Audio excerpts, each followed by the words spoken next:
Bonjour à tous et à toutes. Nous voilà réunis à nouveau pour une conférence et un plateau télé sur l'agriculture biologique et les fruits et légumes biologiques en particulier. On va changer un petit peu le mode des années précédentes. On s'était surtout attaché à la production. Pour ceux qui étaient là l'an dernier, on s'était donc attaché à comprendre si les variétés de légumes étaient adaptées toujours au bio.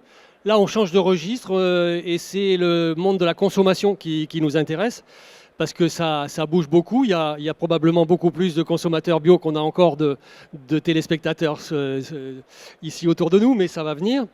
On va faire cette exploration de la consommation en famille. Famille d'Interfell, ça interpelle toujours quelqu'un. Avec nous, Isabelle, peut-être tu te présentes ?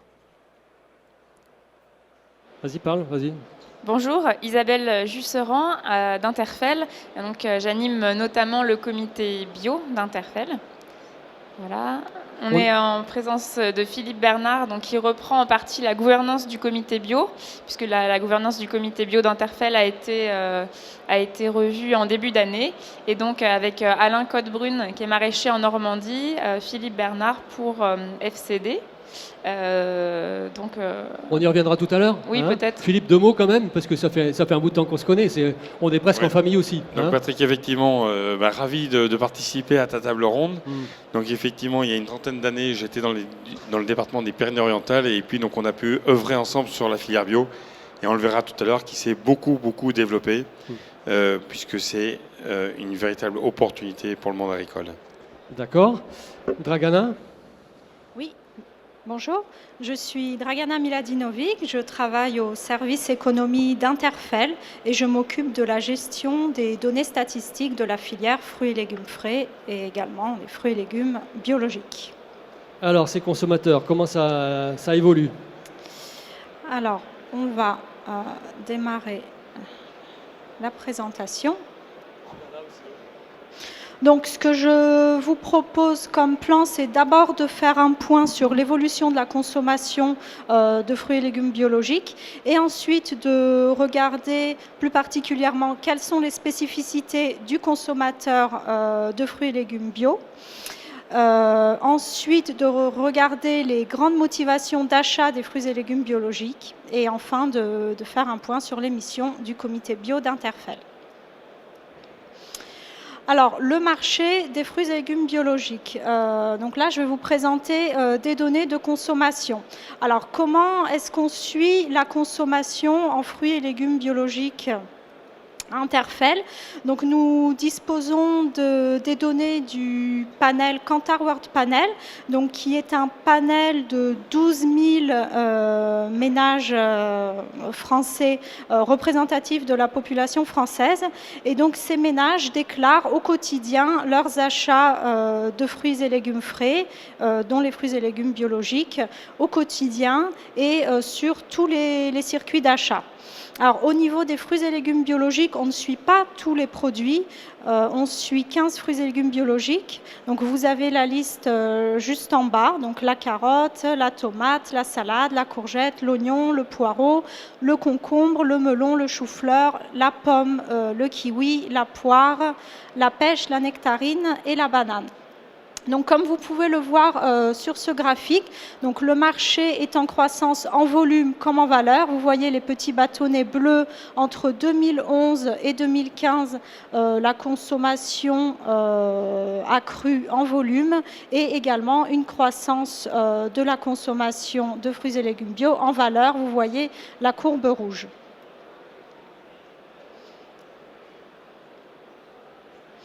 Alors, juste quelques points de repère. Quelles sont les parts de marché des fruits et légumes biologiques sur le global des fruits et légumes frais?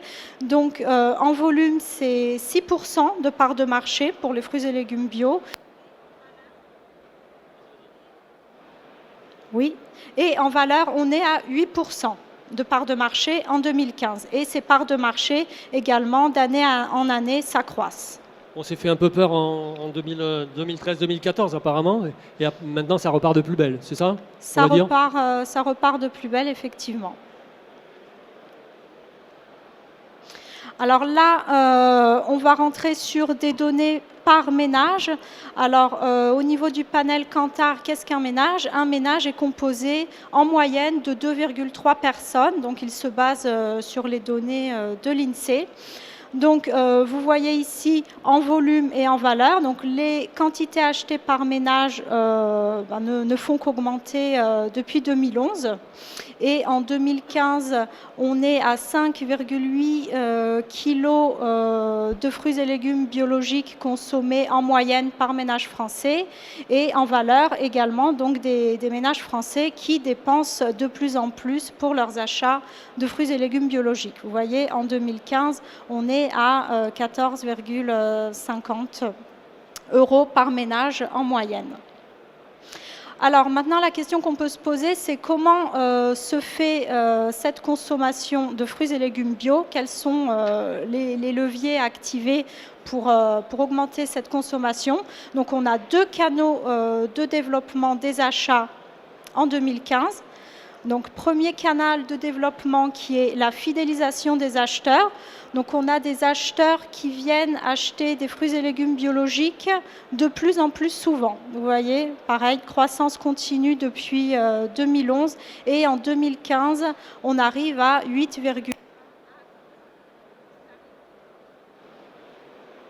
oui, on arrive à 8,1 actes.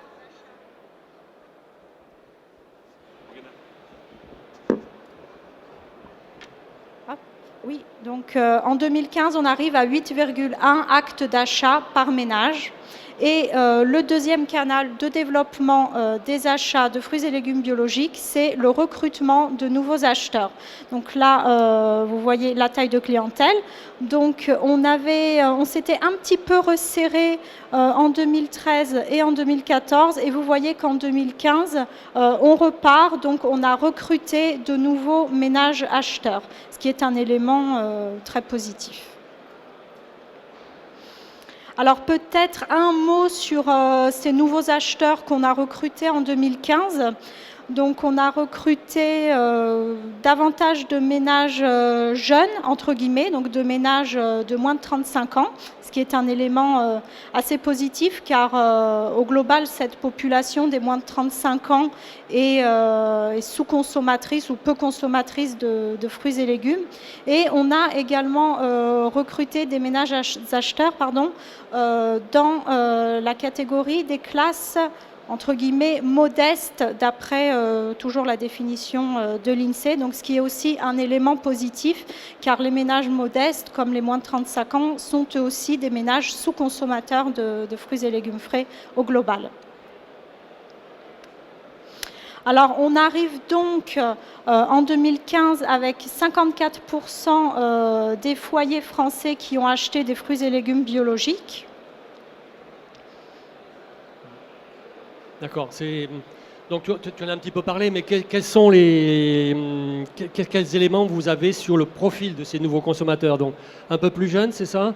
Couche plus modeste, oui. C'est vraiment les traits forts de l'évolution? C'est les traits forts qui sont ressortis en recrutement sur l'année 2015. Parce que c'est vrai que c'était ça qui était inquiétant. Enfin, 2013-2014, on ne recrutait pas de nouveaux consommateurs. Et en plus, ce qui était inquiétant, c'était de voir que les jeunes ménages, en tout cas, n'avaient pas le réflexe d'acheter bio. Or, les jeunes ménages d'aujourd'hui, c'est les gros consommateurs de demain. Donc, effectivement, c'était un peu inquiétant. Tu as une explication, Philippe, Bernard, sur cette évolution, sur cette embellie? À quoi vous l'attribuez? Je pense qu'aujourd'hui, il y a aussi une prise de conscience, il y a aussi une autre information. Et le produit bio, c'est un produit qui est aussi moderne, qui répond à la fois à des aspérités de préoccupations de soi-même, mais aussi à des préoccupations sociétales. Et c'est là, j'ai fait depuis ce matin le tour du salon. À chaque fois, la question qui se pose, c'est comment on peut créer de la valeur ajoutée sur la filière fruits et légumes. Là, on a un très bel exemple.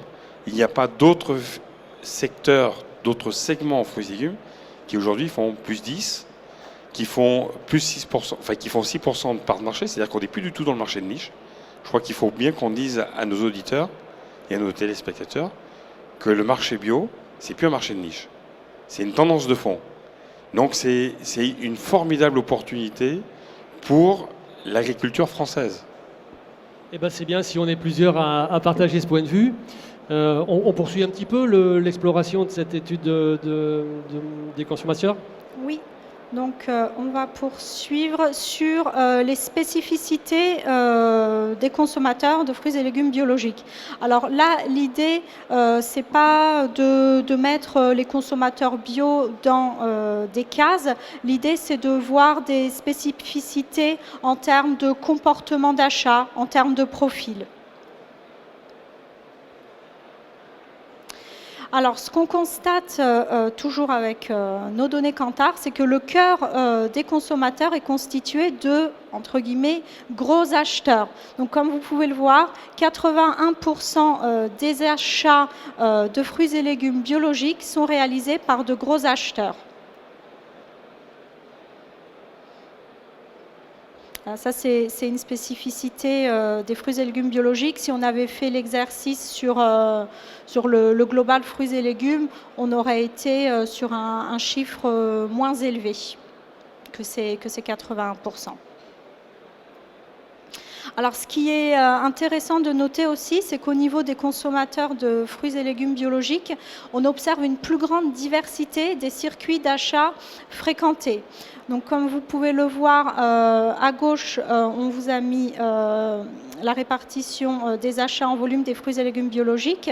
À côté, la répartition des achats des fruits et légumes conventionnels. Et ce qu'on observe pour les fruits et légumes biologiques, c'est que les magasins bio, les marchés, la vente directe sont des clés pour les achats de fruits et légumes bio. Ce sont des circuits qui sont davantage fréquentés par rapport aux acheteurs de fruits et légumes conventionnels qui font leurs achats davantage sur les circuits GMS et ces circuits-là, marché, vente directe, primeur, où on est beaucoup plus resserré. 30%, c'est quand même un bon score pour la grande distribution, Philippe, Bernard. C'est effectivement un très bon score. Et ce qui est intéressant de noter, c'est que généralement, c'est de la vente additionnelle. Ce n'est pas du transfert de consommation. Il y a un petit peu, mais l'essentiel, c'est de la vente additionnelle. Donc ça veut dire que les fruits et légumes bio peuvent contribuer à l'augmentation de la consommation de fruits et légumes par les familles et les ménages. Encore un joli constat. Donc on participe à l'évolution et à la consommation de fruits et légumes dans son ensemble. On crée de la valeur pour tout le monde. On crée de la valeur et on crée presque un bien-être pour tout le monde. On poursuit ? Alors, on va poursuivre sur les spécificités des consommateurs de fruits et légumes biologiques. Donc, ce qu'on observe, c'est que par rapport aux acheteurs de fruits et légumes conventionnels, l'acheteur de fruits et légumes biologiques a un plus fort pouvoir d'achat.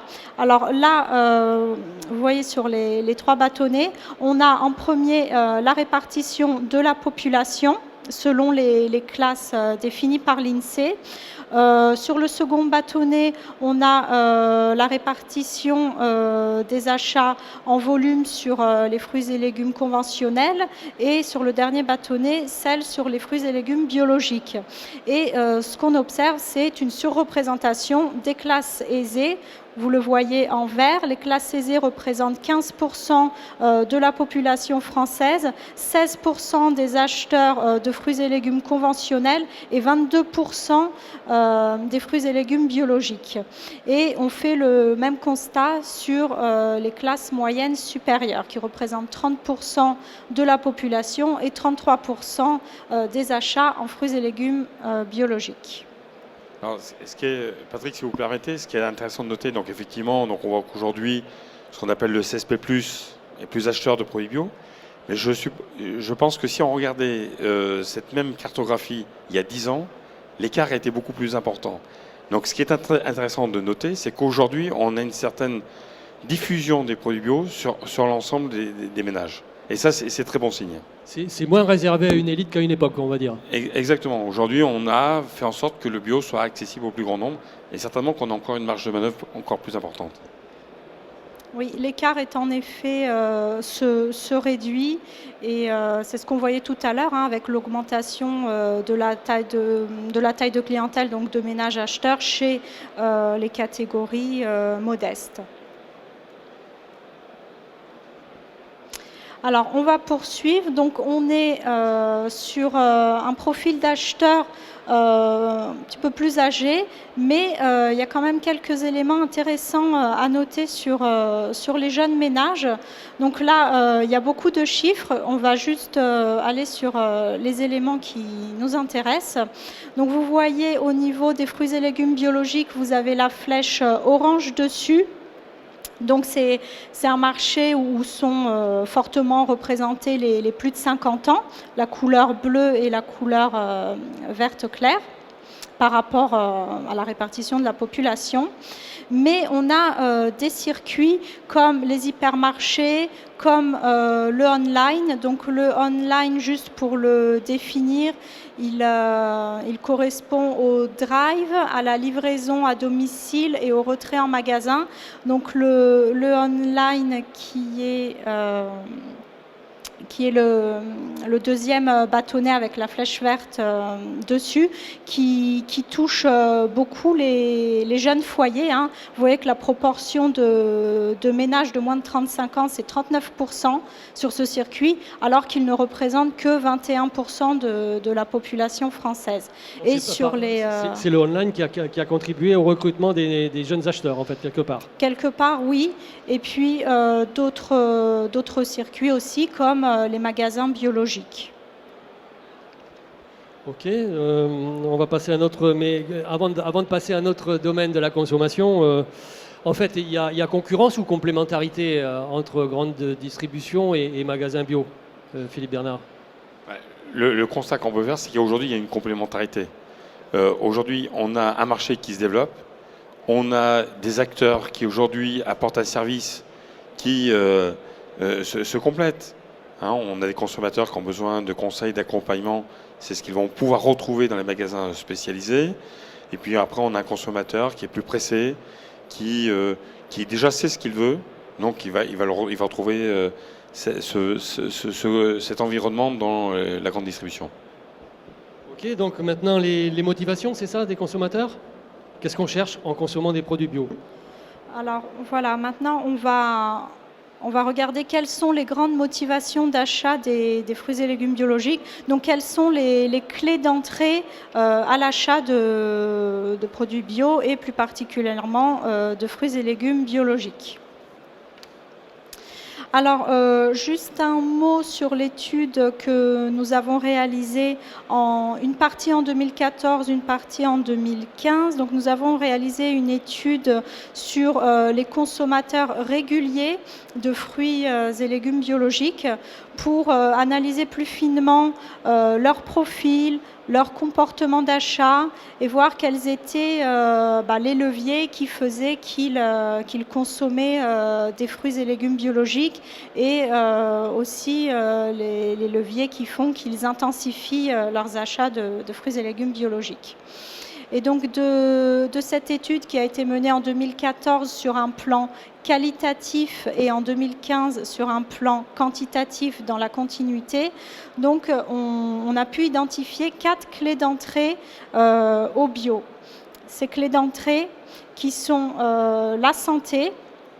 Donc la santé, donc des consommateurs pour qui le label bio est incontournable, avec des attentes fonctionnelles et le plus souvent dramatisées par la peur. Voilà, ce sont des consommateurs qui entrent au bio par cette clé d'entrée santé parce qu'ils ont peur de l'alimentation. C'est le zéro pesticide en clair. Oui, voilà, on peut le dire comme ça.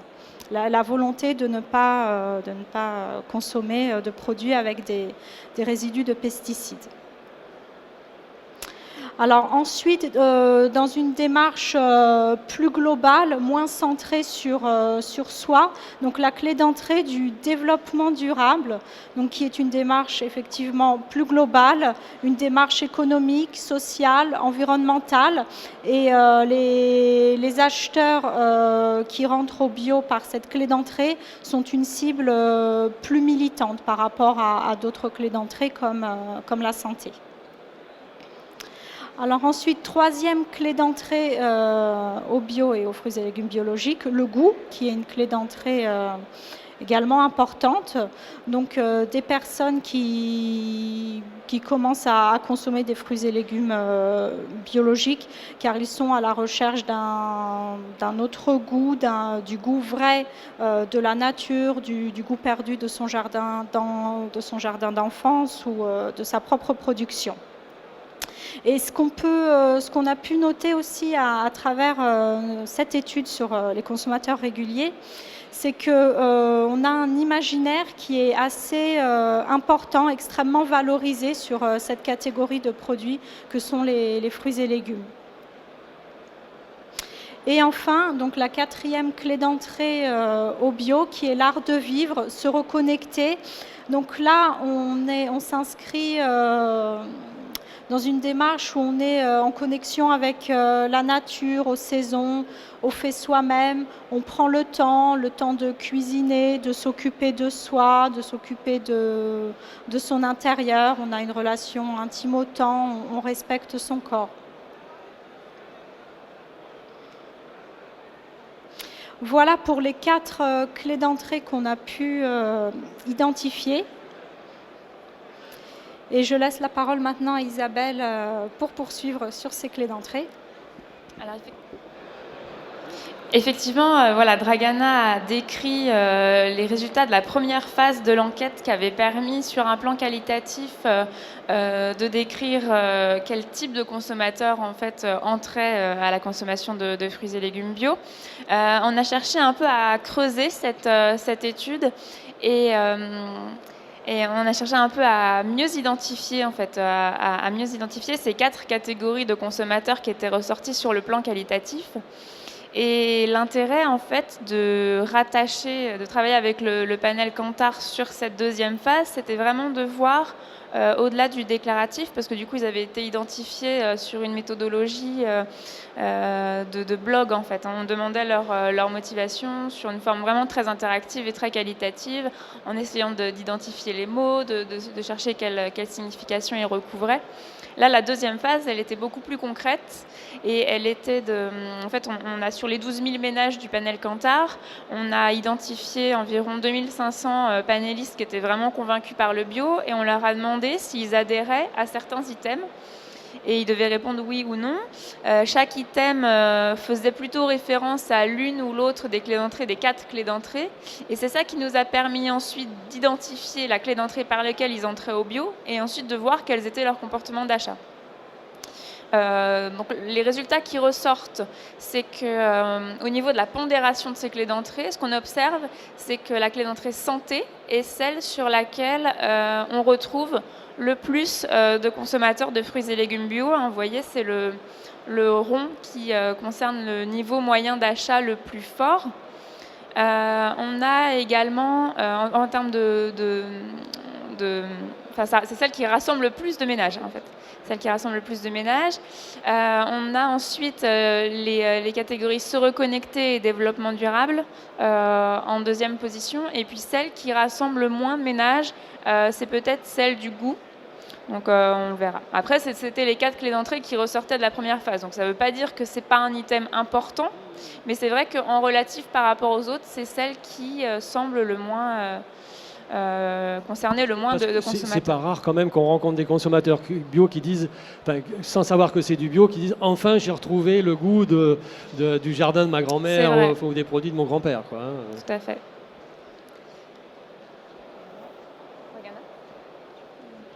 Et ce qu'on observe aussi, ce qui était intéressant sur cette phase, ça a été de voir, parce que là, les points semblent très séparés. En fait, les motivations d'achat, elles sont loin d'être cloisonnées. C'est-à-dire que la bulle santé, c'était celle qui fédérait de manière générale le plus. Les consommateurs, c'était ceux qui avaient répondu le plus aux affirmations concernant les motivations au bio. Et voilà, la santé, c'était celle qui rassemblait le plus. Celle du goût, c'était peut-être celle qui rassemblait le moins. Donc, si on cherche ensuite à qualifier ces consommateurs par clé d'entrée, ceux qui sont concernés par l'achat santé, on l'a vu, hein, c'est la clé d'entrée qui rassemble aujourd'hui le plus de monde, le plus de consommateurs. Ce sont des foyers qui ont à cœur de consommer des produits sans pesticides. Ils sont convaincus vraiment du lien entre l'alimentation et la santé. Si on devait, dans leur tête, à décrypter le fonctionnement, ils voient un lien direct entre santé et alimentation. Et du coup, c'est une cible qui achète déjà beaucoup de fruits et légumes bio, donc plutôt de gros paniers moyens. Et ils ont tendance ils savent très très bien identifier les produits bio dans les points de vente. Et en termes de circuit, ils privilégient les magasins bio et les grandes surfaces frais. Sur la cible se reconnecter, hein, donc c'était la bulle qui était en haut à droite sur le précédent graphique. C'est un peu différent de développement durable. En développement durable, il y a une démarche plus réactive. Là, se reconnecter, c'est vraiment un rapport au bio qui est presque absolu, qui a un rapport à soi très fort. Et donc, on estime aujourd'hui que c'est une clé d'entrée qui rassemble encore assez peu de foyers, mais qui est réellement impliquée dans ces achats de fruits et légumes bio, puisque 20% des achats sont réalisés par ces foyers, qui ne sont que 10% de ces foyers, hein, donc 10% de personnes pour 20% des achats en volume. Et c'est la catégorie surtout qui affiche la plus grande fréquence d'achat. Et comme le disait Dragana dans la première partie d'intervention, la fréquence d'achat, c'est un des principaux leviers de croissance pour le marché des fruits et légumes bio et pour le marché des fruits et légumes en général. Donc, en termes de communication, c'est un segment qu'il ne faut pas oublier, quoi. Oui, complètement. Très intéressant pour les produits frais et les produits frais bio d'autant plus. Ensuite, si on poursuit la description des catégories, les foyers qui sont plutôt positionnés sur la clé d'entrée de développement durable, qui est une cible un peu plus militante, eh bien, sans surprise, ces consommateurs-là, ils vont avoir tendance à consommer davantage de produits locaux ou à préférer des circuits type vente directe, marché primeur. C'est des gens pour qui le contact vraiment avec la production est important pour donner un sens en fait à leur acte d'achat en bio. Et donc, c'est une cible qui réalise de gros paniers, puisqu'ils sont très convaincus. Et puis peut-être que la proximité aussi avec le lien producteur fait que du coup, en termes de volume, ils suivent aussi le rythme de la production. À condition, bien sûr, d'avoir le producteur pas loin de chez lui. Hein, bien sûr. Mais... En effet. Et c'est vrai que c'est peut-être ça qui explique pourquoi la fréquence d'achat chez cette catégorie est un peu moindre. Et puis la dernière catégorie, c'est celle du goût. Donc, comme on le voyait tout à l'heure avec la pondération des quatre catégories, c'est celle qui rassemble pour l'instant le moins de foyers. Mais bon, ça reste une cible intéressante à explorer puisque le goût ressortait dans la première phase comme un levier d'achat. Aujourd'hui, ce ne sont que 9% de l'échantillon étudié, mais voilà, ça reste une piste intéressante, en tout cas pour le bio. Pas prioritaire, mais une piste intéressante. En tout cas, une chose est sûre, c'est qu'il faut que le produit bio soit bon, parce que s'il ne l'est pas, on risque de décevoir, hein, je suppose. Non, Philippe ? Oui, quand on parle de goût, je pense que ça fait partie des prérequis. C'est pour ça que dans l'étude, on a l'impression de dire on a l'impression que le client se désintéresse du goût. En fait, c'est un prérequis. Donc, il y a effectivement, j'achète un produit bio pour soi, pour sa santé, mais aussi pour son goût. Et ce qu'il faut surtout noter, c'est que si on revient quelques années en arrière, la bulle santé, en fait, est moins grosse par rapport aux autres items. C'est-à-dire qu'aujourd'hui, il y a effectivement une fonction primaire, entre guillemets, du produit bio, il n'y a pas de pesticides, etc. Mais il faut, et ça c'est un message important pour l'ensemble de la profession bio et pour tout producteur qui voudrait se lancer dans le bio, il faut que ça s'intègre dans une démarche globale. Ce n'est pas simplement une pratique agricole, c'est un tout.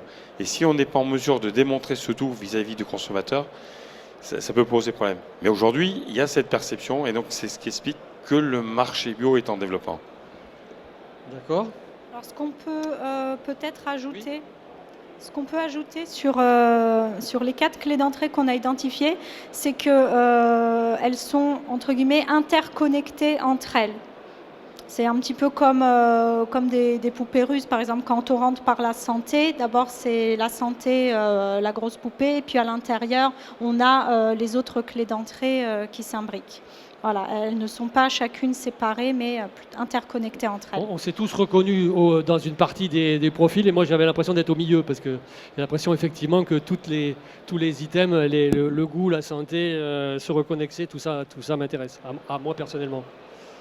On va peut-être, merci Dragana, je crois que tu vas bientôt nous quitter parce que tu as un avion de retour. On va poursuivre par l'émission du comité bio d'Interfel. On aurait oublié quelque chose sans doute si on n'en parlait pas. C'est l'occasion d'en parler, Philippe et Isabelle. Bon, donc effectivement, au sein d'Interfel a été mis en place depuis une dizaine d'années donc un comité bio. L'objectif du comité bio, c'est d'être une plateforme de l'ensemble des organisations qui œuvrent aujourd'hui au développement de la bio. C'est un lieu d'échange, c'est un lieu de construction pour faire en sorte que le marché du bio, que les produits bio puissent continuer à se développer et surtout en complémentarité et en passerelle avec l'agriculture dite conventionnelle. Je pense qu'il faut être très clair par rapport à ça. On a tout intérêt à ce que les deux agricultures puissent se complémenter. Il y a des travaux de recherche, des travaux de développement qui peuvent être enrichissants pour les uns et pour les autres. Donc l'agriculture biologique et l'agriculture biologique chez Interfel se positionnent clairement donc en complémentarité par rapport à l'ensemble de la filière fruits et légumes. On a eu une réflexion ce matin, pour ne rien te cacher, sur comment faire pour trouver des nouveaux producteurs bio, parce qu'effectivement le marché se développe. Et on en est arrivé au constat qu'effectivement, il faut qu'on travaille en partenariat avec les structures de l'agriculture conventionnelle, parce que le producteur conventionnel d'aujourd'hui, ça sera le producteur bio de demain. Donc il faut qu'on travaille effectivement en bonne intelligence. Donc il faut qu'on travaille ensemble et il faut qu'on se dise que très clairement, aujourd'hui, le marché de l'agriculture biologique est un marché qui est durable. On vient de regarder les études de marché, donc on est en 2016. Pas très loin de chez nous, il y a eu les premières études à l'INRA de Toulouse. Vous vous en souvenez, Patrick ? Donc Bertil Sylvander, de 1986, les premières études. Et depuis 1986, on a un marché qui est en progression. 30 ans de progression. Donc on n'est plus dans un effet de mode. C'est un phénomène de structuration de la consommation. Et donc il faut que l'ensemble de la filière agricole soit convaincu qu'on est aujourd'hui, on est sur des bases extrêmement solides. Et donc ça veut dire que ça donne des perspectives à tout agriculteur qui voudra se reconvertir demain. Et puis, effectivement, il faut que tout ça se fasse dans la sérénité, dans la complémentarité, dans l'ensemble de la filière agricole. Et que là, aujourd'hui, on a un véritable moyen de créer pour l'agriculture de nos régions françaises, donc de la valeur ajoutée. Donc, sur Interfel, donc, comme je l'indiquais, donc on a créé cette plateforme d'échange, de collaboration. Et puis, donc, on prépare aussi l'ensemble des préoccupations qui aujourd'hui sont indispensables pour le développement de la filière, mais aussi du consommateur. Et on vient de le voir à l'instant par les présentations qui ont été faites sur le marché. On doit intégrer l'ensemble des aspects qui sont le goût. Quand j'emballe mon produit bio, notamment en grande distribution, est-ce que mon produit est recyclable ? Quelle est la provenance de mon produit bio ? On dit France, certes, mais peut-être que demain, ça ne va pas suffire. Le consommateur va être attaché à un produit d'une provenance plus proche, plus régionale, plus de proximité. En parlant de ça, l'origine France, c'est déjà, c'est acquis. C'est une priorité vraiment forte pour le marché, l'ensemble des distributeurs bio. Je pense que pour la crédibilité du produit vis-à-vis du consommateur, le consommateur l'attend comme, entre guillemets, le minimum. C'est le basique. Et aujourd'hui, ce qu'il recherche, et d'une façon générale, c'est des produits encore plus proches de chez lui. Et c'est ce qu'il faut qu'on travaille bien au sein d'Interfell avec l'ensemble des acteurs de la filière. D'autres, il n'y a pas que cette mission-là. Au niveau de la promotion, donc tu parlais le suivi de la consommation, identifier les freins à la structuration de la filière, ça peut être quoi là? Donc les freins, le surcoût par exemple. Le surcoût, c'est souvent lié à des aspects techniques. Donc il faudra bien qu'on distingue ce qui est lié à un surcoût de coût de production d'un prix accessible au plus grand nombre. Je pense que la mission qu'on s'est donnée au sein d'Interfell, toute famille confondue, c'est de rendre le produit bio accessible au plus grand nombre sans tomber dans les travers de la grande braderie. C'est simplement par un travail très important qui doit être fait, qui a déjà été fait, qui doit continuer à être fait sur la recherche et le développement, de façon à ce qu'on arrive à lever des freins techniques qui sont aujourd'hui la justification de surcoût en termes de coût de production. Ça, c'est un langage qui nous intéresse. On a eu, pareil, ce matin, une réunion entre organismes d'accompagnement de la production. Et on a eu, on va évoquer un peu un sujet qui fâche, mais autant en parler. C'est la baisse des crédits d'expérimentation dédiés au bio, notamment dans le secteur des fruits et légumes, avec un désengagement assez conséquent de France Agrimaire. Et donc là, on a besoin du soutien de tout l'ensemble de la filière. Je ne sais pas si le comité bio d'Interfell peut être interpellé ou sollicité pour ce soutien-là, mais c'est vrai que c'est dans l'intérêt de tout le monde, je pense. C'est dans l'intérêt de tout le monde, et ça, effectivement, comme tu le dis, Patrick, c'est un sujet sur lequel donc, Interfell doit intervenir, parce que c'est de l'intérêt de l'ensemble de la filière, pas uniquement de la filière bio, mais de l'ensemble de la filière fruits et légumes. Parce qu'à chaque fois qu'on fait un progrès technique en agriculture biologique, ça sert l'ensemble de la filière fruits et légumes. Il ne faut surtout pas l'oublier. Bien, et en termes de promotion, alors, qu'est-ce qui est prévu, programmé, envisagé au niveau du comité bio? Donc promotion, on a un programme qui est triennal, on en est à la 2e année ou 3e année. Oui, tout à fait. Et donc il faut qu'on continue ce travail pédagogique.